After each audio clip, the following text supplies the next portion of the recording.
Assalamualaikum warahmatullahi wabarakatuh. Kembali lagi bersama saya Titi Suyanto. Kali ini kita akan melanjutkan bahasan kita dalam pengantar ergonomika, yaitu membahas terkait dengan sejarah munculnya ergonomika di dunia ini seperti apa sampai diaplikasikan sampai sekarang. Bicara terkait dengan ergonomika ini sebenarnya bukan konsep baru yang baru muncul di akhir-akhir abad ke-19 dan 20, tapi merupakan hal yang sudah lama ada, yang sudah dilakukan oleh manusia-manusia purba ketika mereka pertama kali menggunakan tools atau peralatan alat bantu yang digunakan untuk membantu mereka dalam menyelesaikan pekerjaan mereka, terutama ketika pekerjaan tersebut itu tidak bisa dilakukan dengan tangan kosong. Nah, di sini secara prinsipnya mereka sudah mempraktekkan ergonomika dalam kehidupan mereka. Termasuk juga ketika mereka mencoba mengimprove tools atau peralatan agar bisa berfungsi dengan lebih baik. Nah, ini juga sebenarnya mereka sudah mempraktekkan ergonomika. Contoh lainnya adalah di sekitar abad ke-19 ya, yaitu berkaitan dengan desain untuk meja sekretaris. Jadi meja sekretaris ini didesain agar bisa digunakan bagi sekretaris untuk bekerja, baik itu duduk di kursi ataupun dengan berdiri. Desainnya adalah meja ini didesain agar memiliki ketinggian tertentu sehingga si sekretaris ini bisa bekerja dengan berdiri. Dan mereka juga menyediakan kursi yang memungkinkan bagi si sekretaris ini untuk duduk ketika mereka merasa lelah. Nah, sampai abad ke-20 ya, kemudian meja kerja ini diturunkan ketinggiannya dan pekerja itu diharapkan tetap bisa duduk selama berjam-jam selama pekerjaannya. Nah, ini yang kemudian muncul permasalahan ergonomi berkaitan dengan postur statis dan juga sumber dari kelelahan ketika terlalu banyak duduk. Konsep ini kemudian dikembangkan lagi, dimunculkan lagi di akhir-akhir tahun 2000-an, terutama di luar sana sudah mulai mendesain meja kerja yang bisa di-adjust ketinggiannya. Bisa digunakan untuk pekerja yang dia harus duduk di kursi, ataupun juga ketika dia capek untuk duduk, maka bisa ditinggikan sehingga dia bisa bekerja sambil berdiri. Nah, selanjutnya ergonomi ini berkembang pesat, terutama di Eropa sana gitu ya, sejak kemunculan revolusi industri yang pertama, yaitu sejak adanya mesin uap gitu ya.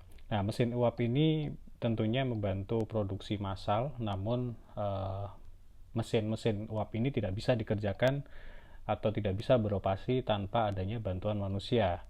Nah, dari sinilah kemudian ergonomi kemudian berkembang pesat karena mesin-mesin uap yang digunakan untuk produksi massal tergantung pada manusia sebagai pekerjanya. Karena itu konsep ergonomi ini mulai berkembang dengan targetnya adalah bisa meningkatkan produktivitas dari pekerja. Nah, kalau dari teknik industri sendiri kita mungkin mengenal yang namanya Frederick Taylor, yang mana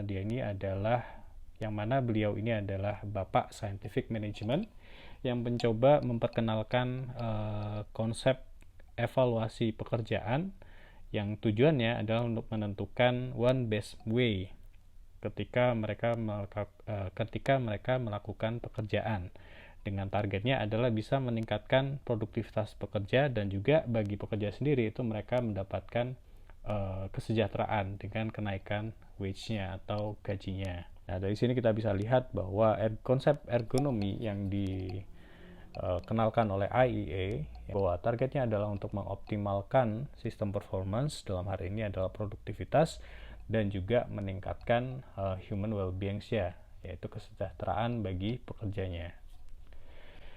Tokoh lainnya itu adalah Frank dan Lillian Gilbert. Mereka ini adalah pasangan suami istri yang mencoba meng-create suatu metode yang namanya adalah motion and time study atau time motion study, dengan target utamanya adalah membuat pekerjaan ini bisa menjadi lebih efisien dan tidak melelahkan bagi pekerja.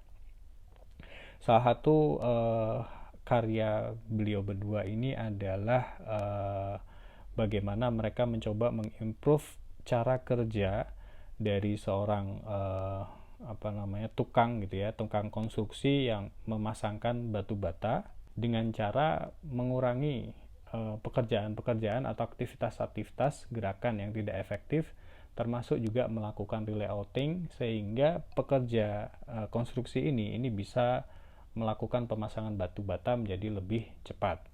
Nah, dari hasil improvement yang dilakukan oleh Frank dan Lilian ini dengan melalui time and motion study tadi, itu mereka bisa meningkatkan kapasitas dari si pekerja dari yang semula hanya bisa memasangkan 120 batu bata menjadi 350 batu bata per jamnya.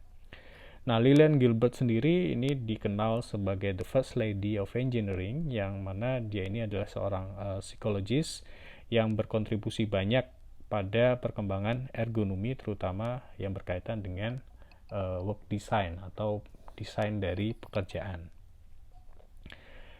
Nah, era berganti selanjutnya adalah era World War II, Perang Dunia Kedua. Bisa dibilang Perang Dunia Kedua ini adalah masa buruk bagi umat manusia karena banyak orang mati akibat perang ya. Tapi merupakan awal yang lebih baik bagi ergonomi. Jadi di satu sisi ini tentunya merugikan manusia, tapi bagi perkembangan ergonomi ini ternyata sangat memajukan sekali. Nah, kenapa sih kok selama Perang Dunia Kedua ini justru menjadi better start gitu ya? Perkembangan ergonomi menjadi sangat pesat sekali. Nah, salah satu alasannya adalah karena negara-negara yang terlibat dalam Perang Dunia Kedua ini mereka pengen memenangkan pertempuran dalam rangka memenangkan peperangan gitu. Jadi mereka pengen menang dalam Perang Dunia Kedua gitu.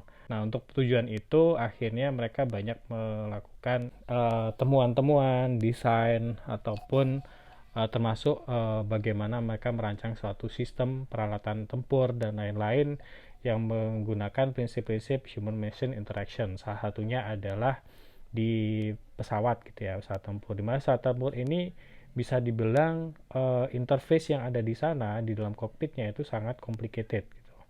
Nah, ketika misalkan seorang pilot gitu ya, mereka harus bertempur dan ya mengendalikan pesawatnya, namun ketika kontrol atau interface yang ada di sana itu cukup membingungkan, tentunya akan menimbulkan human error. Nah, maka di sini kemudian selama Perang Dunia Kedua ini ilmu-ilmu yang berkaitan dengan ergonomika, human factors in ergonomics, atau ada juga menyebutnya dengan military ergonomics, ini menjadi sangat berkembang gitu.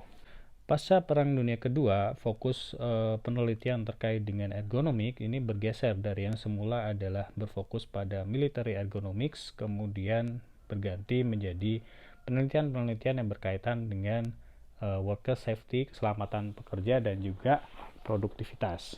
Nah, ini yang membedakan antara sebelum Perang Dunia Kedua dan setelah Perang Dunia Kedua. Sebelum Perang Dunia Kedua, kebanyakan fokus dari ergonomi dikembangkan untuk meningkatkan produktivitas pekerja saja. Namun setelah Perang Dunia Kedua, fokusnya tidak hanya terkait dengan produktivitas, tetapi juga keselamatan dari pekerja. Makanya untuk mencegah terjadinya cedera pada pekerja, beberapa penelitian ini dilakukan, seperti misalkan terkait dengan muscle force, berapa besar sih gaya otot yang diperlukan untuk melakukan aktivitas manual handling misalkan, atau terkait dengan gaya tekan compressive force pada bagian low back, pada bagian punggung bawah, di mana ini erat kaitannya dengan cedera pada punggung bawah yang banyak dialami oleh pekerja di industri. Ataupun juga penelitian-penelitian terkait dengan cardiovascular response ketika seorang melakukan aktivitas kerja fisik, terutama aktivitas kerja berat, di mana outputnya adalah menghasilkan standar atau guideline terkait dengan beban kerja fisik dari seseorang dan juga perceived maximum load untuk aktivitas ketika misalkan push atau pull ataupun aktivitas yang lainnya. Nah, ini adalah perkembangan ergonomi setelah Perang Dunia Kedua. Di tahun 80 sampai sekarang ada banyak sekali perkembangan teknologi. Salah satunya adalah terkait dengan komputer. Di bidang komputer sendiri, penelitian ergonomi ini banyak dilirik oleh para peneliti yang mengembangkan teknologi berbasis komputer gitu ya. Mereka berusaha mendevelop teknologi yang sifatnya adalah people oriented atau human centered design melalui beberapa desain-desain ergonomis pada komputer, termasuk juga kalau misalkan teman-teman memperhatikan keyboardnya, ada keyboard QWERTY, di mana itu mempertimbangkan load pada masing-masing jari tangan ketika mengetik, termasuk untuk desain software yang mana bisa digunakan dengan mudah oleh usernya atau user friendly. Nah, itu terkait dengan ergonomi di bidang komputer. Kemudian ada juga kejadian yang men-trigger perkembangan ergonomi, terutama berkaitan dengan human factor dan human error. Salah satunya adalah dipicu adanya ledakan beberapa power plant atau reaktor nuklir di Three Mile Island, Chernobyl, ataupun juga reaktor kimia yang lainnya. Dan dari hasil investigasi yang dilakukan pasca kejadian, ditengarai ternyata faktor manusia atau faktor human error itu sangat berperan terhadap terjadinya kecelakaan.